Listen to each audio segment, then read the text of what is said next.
Bonjour et bienvenue sur le podcast de Kimamori qui vous propose de découvrir ou redécouvrir les œuvres littéraires d'hier et d'aujourd'hui, leurs auteurs et leurs traducteurs, par le texte et dans l'oralité.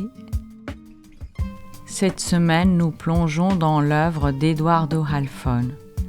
Chacun de ses romans, chacune de ses nouvelles nous transporte dans son univers sensible et enjoué. Et nous avions à cœur de partager avec vous un extrait de tous ces livres, ou presque, traduits en français. Aujourd'hui, nous vous invitons à découvrir Un fils comme un autre, traduit en français par David Fauquembert, Le boxeur polonais, traduit en français par Albert Bensoussan, Tarentule, traduit en français par David Fauquembert. Tous lus par le merveilleux comédien Féodor Radkin. Mon fils d'1 an riait chaque fois qu'il me voyait lire un livre en silence. Il croyait que c'était une blague ou un jeu et voulait jouer lui aussi. Alors il partait en courant chercher un de mes livres, qui devenait le sien, s'asseyait à côté de moi sur le canapé et nous lisions tous les deux en silence. Ou plutôt, je lisais en silence et lui jouait à lire en silence. La lecture sage, voilà comment il appelait notre jeu. Pas une lecture intérieure ou mentale, ni une lecture en silence, non, une lecture sage. Car tout en feuilletant le livre, mon fils bougeait ses lèvres et murmurait des choses incompréhensibles et quasi inaudibles. Autrement dit, il lisait sagement. Un jeu, certes, mi-pantomime, mi-plaisanterie, mais mon fils était en train d'apprendre à lire pour lui-même, en silence. Il ne m'était jamais venu à l'esprit, jusqu'à ce que je voie ce processus prendre peu à peu forme en lui, que cet acte, apparemment si naturel, consistant à lire seul, en privé, en silence, n'avait en réalité rien de naturel. On pense, même si cela fait l'objet d'un féroce débat dans les cercles universitaires, que pendant des siècles, l'être humain a uniquement lu à voix haute. Depuis la première langue écrite, le sumérien, les mots ont été ciselés dans des tablettes pour être prononcés. Dans les 2 principales langues de la Bible, l'araméen et l'hébreu, un même mot décrit l'acte de parler et celui de lire. Pour les Grecs anciens, les moines du Moyen-Âge et les Européens de l'époque moderne, réunis sur des places, dans des fermes, des églises, des tavernes et des ateliers, lire était un acte public, une activité sociale, pour annoncer une nouvelle, partager une histoire ou clamer des idées. On ne sait pas exactement quand l'être humain a commencé à lire intérieurement, pour lui-même. Mais une scène importante dans l'histoire littéraire témoigne de cet acte. Pour la première fois peut-être selon certains chercheurs, lorsque saint Augustin, dans ses Confessions, décrit les habitudes de lecture d'Ambroise, évêque de Milan.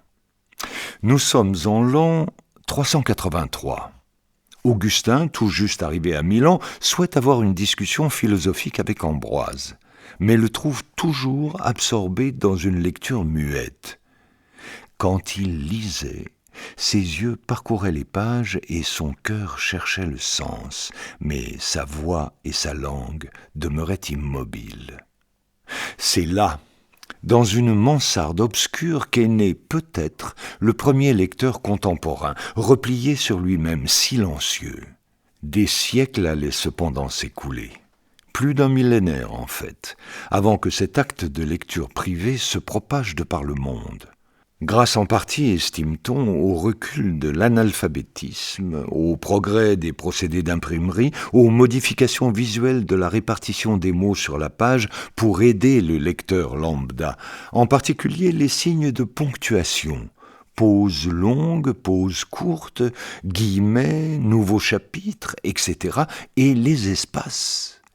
Des moines irlandais, chargés de traduire du latin au 7e siècle, furent par exemple les premiers à introduire des espaces entre les mots. Avant, on devait lire comme ça.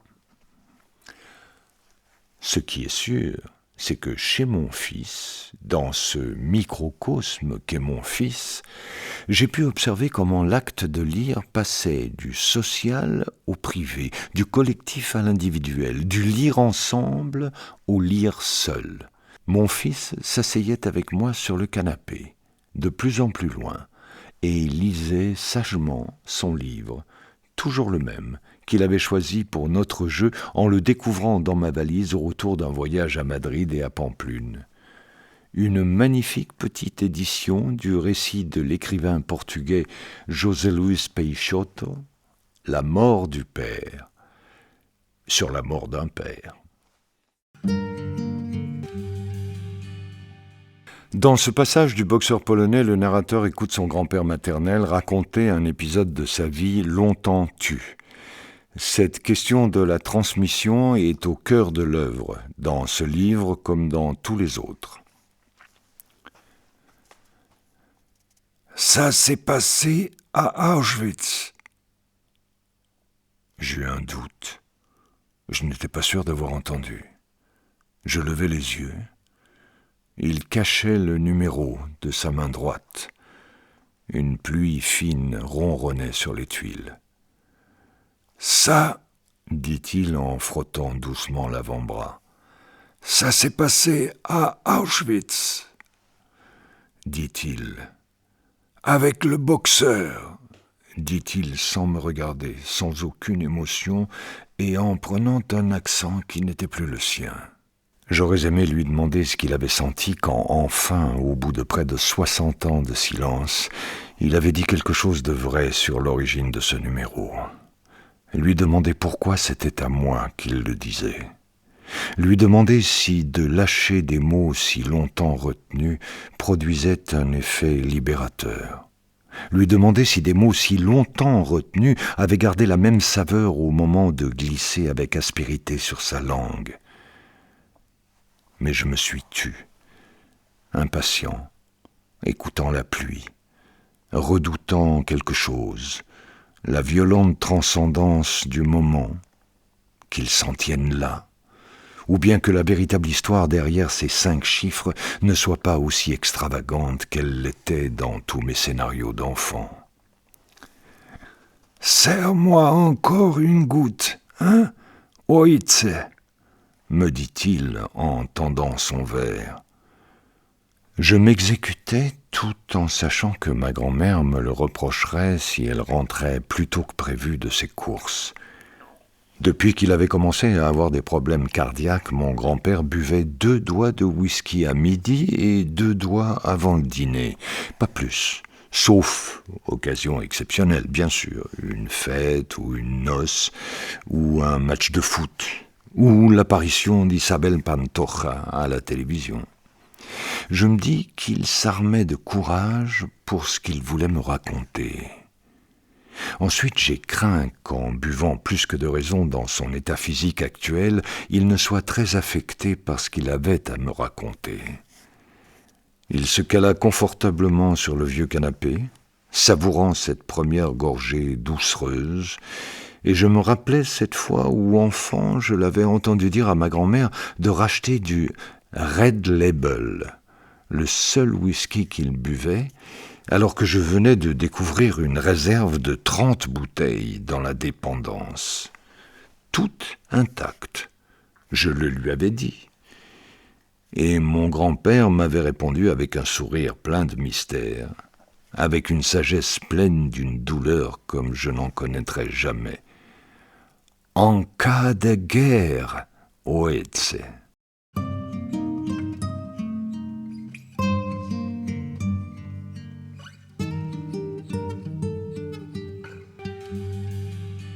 Tarentule, dernier récit paru de Eduardo Halfón, relate un événement s'étant produit dans son enfance dont on ne sait s'il est réel ou pas.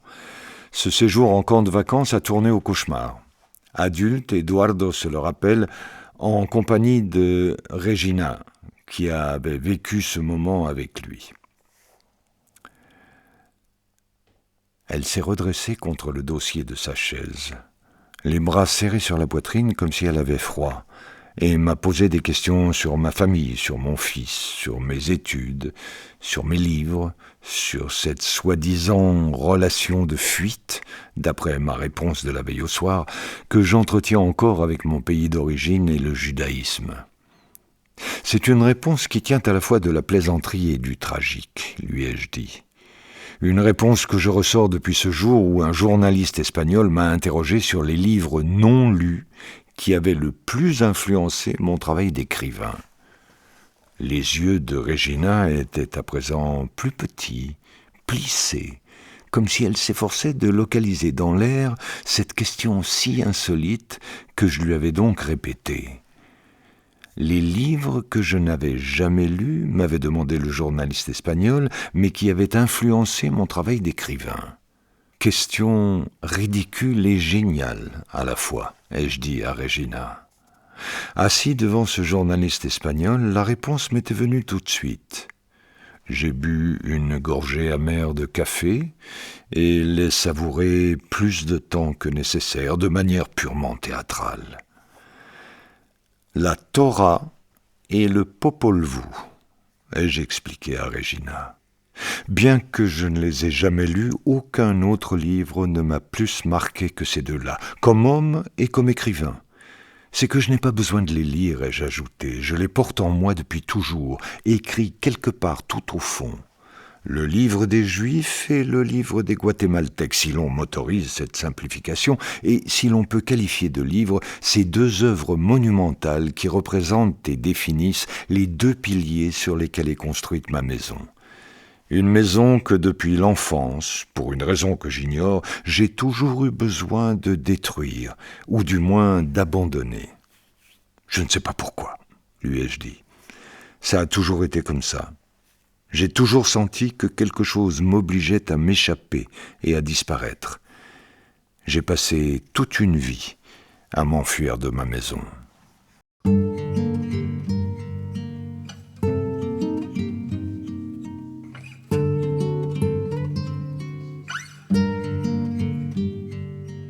Vous venez d'entendre des extraits de Un fils comme un autre, Le boxeur polonais et Tarentule d'Eduardo Halfon, lu par Féodor Atkins. Tous les livres de l'auteur guatémaltèque sont disponibles en français, publiés par les éditions de la Table Ronde. Chers auditeurs, n'hésitez pas à consulter notre site internet kimamori.fr, nous suivre sur les réseaux sociaux et nous serions très heureux de vous voir rejoindre notre communauté de lecteurs en adhérant à notre association.